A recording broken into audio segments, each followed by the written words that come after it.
विचारलं की आपण जागा बदलायची का, गाव हेच ठेवूया पण जागा बदलायची का, त्यांनी सांगितलं की आपण त्याची सर्व सोय केलेली आहे. एवढ्या मोठ्या उत्साहामध्ये आपण स्वागत केलं. आल्यानंतर मला विशेष करून आनंद झाला. नंदाबाई राजाराम सावंत अंधार पडला होता. वय वर्ष मला वाटतं 60-65 वय वर्ष असेल त्या आजीचं किंवा त्याच्यापेक्षाही जास्त असेल. त्या हातात ताट घेऊन अंधारामध्ये उभ्या होत्या की आबासाहेबांच्या नातूची गाडी कुठं आहे आणि नातूला थांबवून त्याचं औक्षण करायचं. त्या बहुजन वर्गातले एक काम उदाहरण तुम्हाला सांगायचं आहे की स्वर्गीय आबासाहेबांनी या तालुक्याचं राजकारण आणि समाजकारण करत असताना काळातल्या सर्व जाती धर्मांना सोबत घेऊन, गोरगरीब कष्टकरी वर्गाला सोबत घेऊन समाजकारण केलं. त्या पद्धतीने आबासाहेबांना या तालुक्यातल्या जनतेने मान सन्मान दिला, या गावातल्या जनतेने मान सन्मान दिला आणि आज आबासाहेबांचा नातू आमदार झाला, आपल्या गावात येतोय, कार्यक्रमाला येतोय. अंदाज पडला असताना सुद्धा त्या आजी माझ्यासाठी औक्षण करण्यासाठी थांबल्या होत्या. हा आबासाहेबांचा विचार आहे, हा आबासाहेबांचा संस्कार आहे. काय सांगितलं मागच्या 3-4 महिन्यामध्ये या तालुक्यामध्ये काही मंडळींकडून विकासाच्या वल्गना केल्या जातात. काही नेते मंडळी मागच्या 50 वर्षामध्ये आपल्या दैवताकडून या तालुक्याचा विकास झाला नाही. गौरवाडीमध्ये मी एक उदाहरण सांगितलं होतं, आज एक उदाहरण सांगणार आहे. उदयवाडीच्या खाली एक बाबाजीवाडी म्हणून एक गाव आहे. 1500 लोकसंख्येचं गाव आहे. 1100च्या आसपास तिथे मतदारसंख्या आहे. आणि मागच्या काही दिवसांमध्ये त्या गावामध्ये विविध क्षेत्रातल्या उल्लेखनीय कामगिरी करणाऱ्या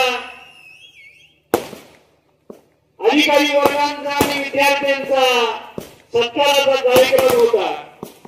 त्या कार्यक्रमाच्या निमित्ताने गेल्यानंतर मी माहिती घेतली. त्या 1500च्या लोकसंख्येच्या गावामध्ये 30च्या आसपास शिक्षकांची संख्या आहे. जवळजवळ 15 विद्यार्थी वैद्यकीय क्षेत्रामध्ये शिक्षण घेत आहेत.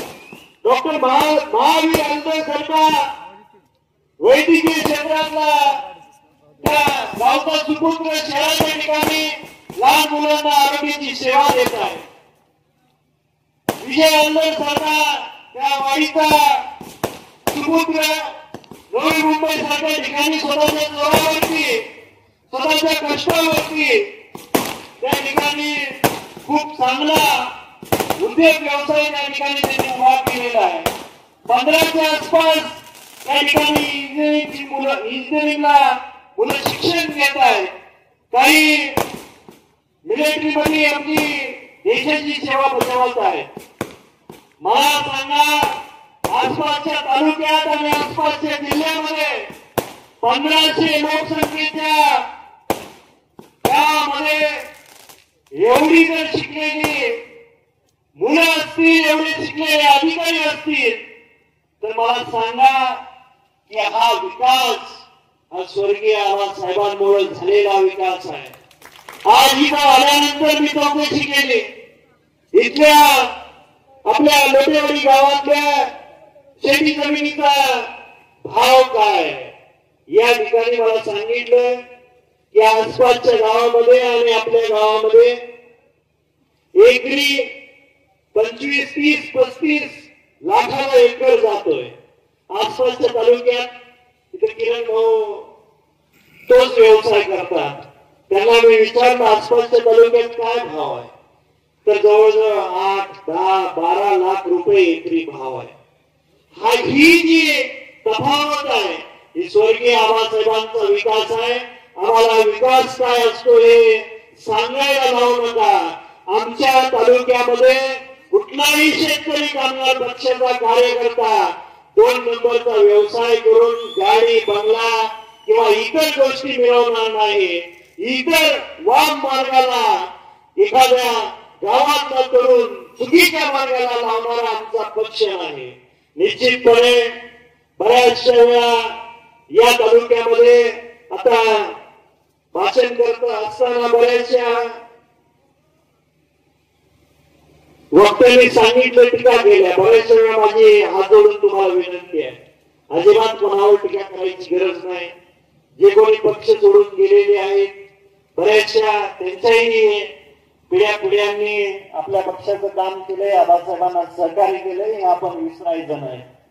पण वाईट एवढंच वाटलं, ही माहिती घेतली संगमाप्पा आबासाहेबांचा 11 तारखेला आपण निषेध व्यक्त केला. तुमच्या सर्वांच्या आग्रहास्तव आपण तो तहसील समोर निषेध व्यक्त केला.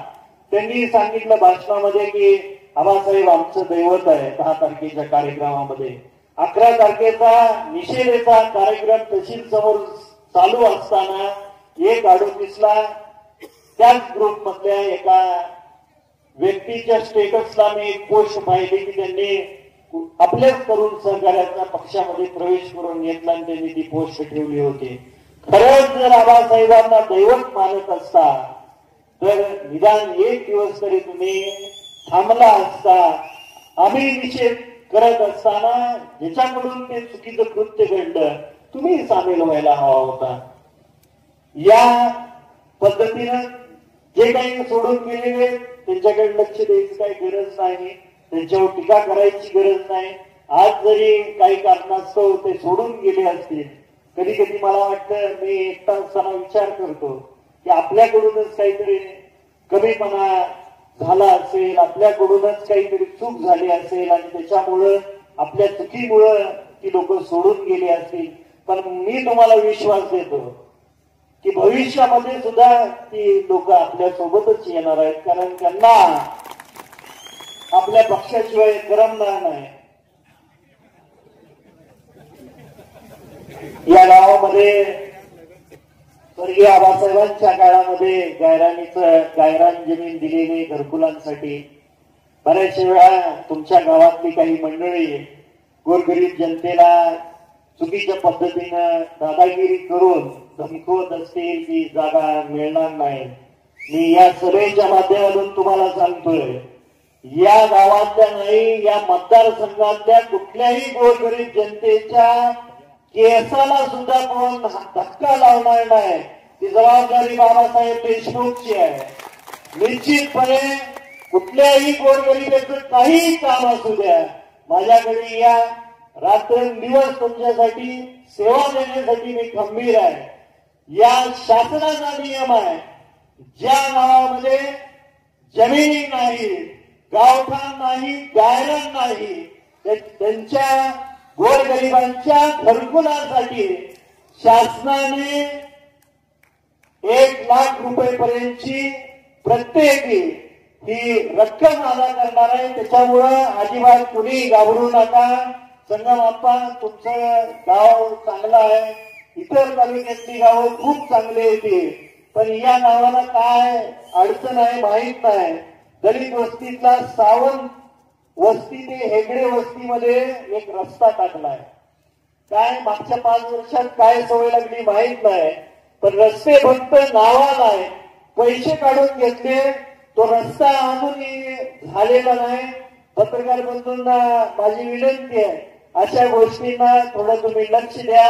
अशा गोष्टींची चर्चा या तालुक्यामध्ये होणं गरजेचं आहे, कारण स्वर्गीय आबासाहेबांनी या तालुक्यामध्ये कदापि निदान कुणाचं काम झालं नसेल, पण झालेल्या कामाचं चुकीच्या पद्धतीनं पैसे काढून घेण्यासारखी परिस्थिती मागच्या 50-60 वर्षामध्ये या तालुक्यामध्ये कदापि नव्हती. आणि इथून पुढे सुद्धा आपल्या काळात कुठल्याही गोरगरीब जनतेला कुठलाही अन्याय होणार नाही, याची जबाबदारी आपण घेणार आहोत. निश्चितपणे पंचायत समिती, जिल्हा परिषदचे इलेक्शन आलेले, त्या निमित्ताने आपण या ठिकाणी हा मेळावा घेतलेला आहे।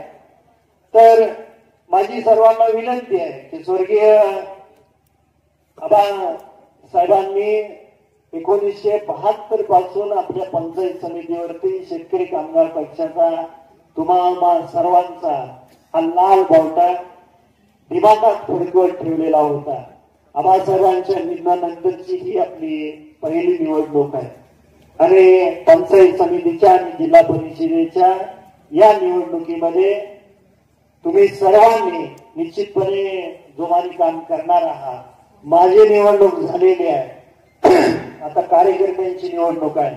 माझ्या निवडणुकीला मी 100च्या स्पीडनं पळालो असेल, पण कार्यकर्त्यांच्या निवडणुकीला मी 200च्या स्पीडनं पळणार आहे। हा तुम्ही सर्व जनसमुदाय हा माझ्यासाठी नाही आला, मला माहित आहे तुम्ही आबासाहेबांची लेकरं आहात, आबासाहेबांचे तुम्ही कार्यकर्ते आहात आणि आबासाहेबांचा विचार जागवण्यासाठी या ठिकाणी मोठ्या संख्येने तुम्ही आलेला आहात। निश्चितपणे तुमच्या निवडणुकीला 200च्या स्पीडनं पळणार आहात।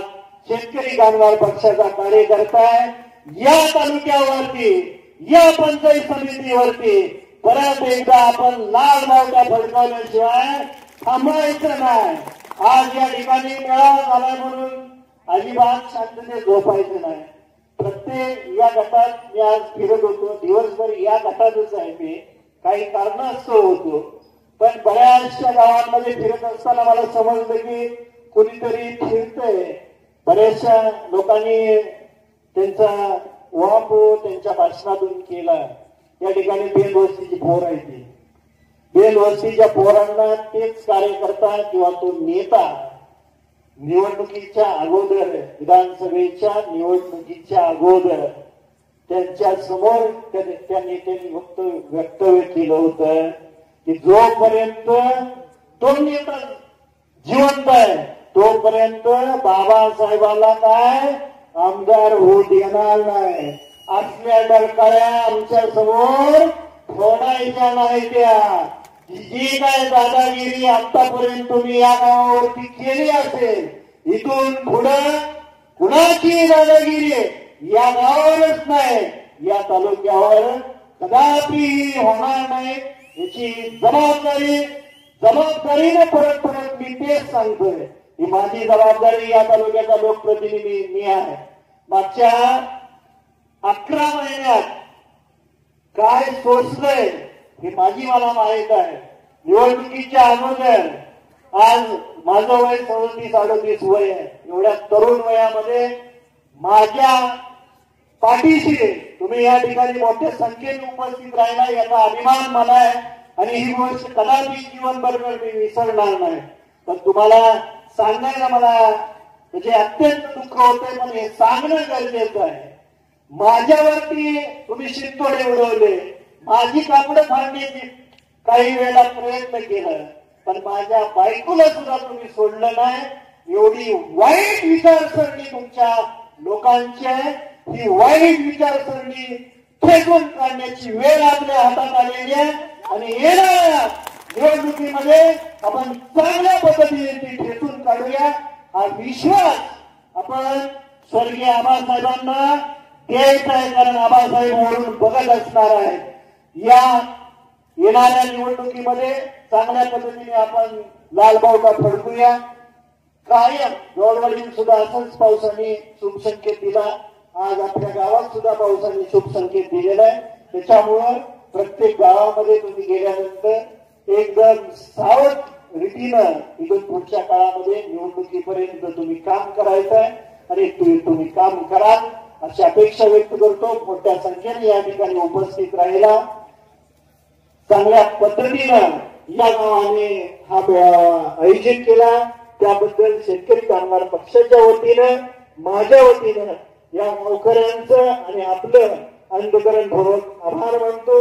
जाताना सावकाश जायचं आहे, इथं पोलीस मंडळी आहे, त्यांना अजिबात त्रास होणार नाही याची काळजी आपण सर्वांनी घ्यावी एवढी विनंती करतो आणि थांबतो। जय हिंद, जय महाराष्ट्र, लाल सलाम।